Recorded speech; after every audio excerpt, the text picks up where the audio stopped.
शेतकऱ्यांसाठी खास करून अंदाज देण्यात येत आहे।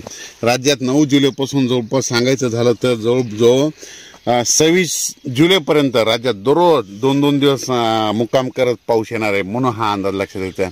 राज्यात सांगायचं झालं तर आपण एक भागाकडे वळू। सांगायचं झालं तर पूर्व विदर्भ, पश्चिम विदर्भ, दक्षिण महाराष्ट्र, उत्तर महाराष्ट्र, कोकणपट्टी, खानदेश, मराठवाडा म्हणजे जवळपास सर्व भागात राज्यामध्ये जवळपास 26 जुलैपर्यंत चांगला पाऊस बरसणार आहे, म्हणून हा अंदाज लक्षात घ्यायचा। राज्यात सांगायचं झालं तर म्हणजे हा पाऊस सगळीकडे ओढे नाले वाहतील असा पडणार आहे। जिथं ज्या ठिकाणी छोटे डोंगरामध्ये छोटे छोटे तळे ते लगेच ह्या म्हणजे 26 जुलैच्या आज सगळे ते छोटे तळे भरून जातील आणि मोठ्या धरणामध्ये मात्र चांगली आवक यायला सुरुवात होईल, म्हणून हा अंदाज लक्षात घ्यायचा। परत एक सांगू इच्छितो की राज्यामध्ये मागेच तुम्हाला एक सांगितलं होतं की एका अंदाजामध्ये सांगितलं होतं की राज्यामध्ये यापुढे पाऊस कधीच कोणाला विचारत नाही।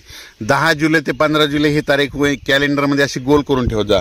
दरवर्षी राज्यामध्ये 10 जुलै ते 15, 10, 11, 12, 13, 14, 15 जुलैमध्ये पाऊस पडतो, हे कायमचं लक्षात येतं। इथे एक वैशिष्ट्य सांगतो तुम्हाला।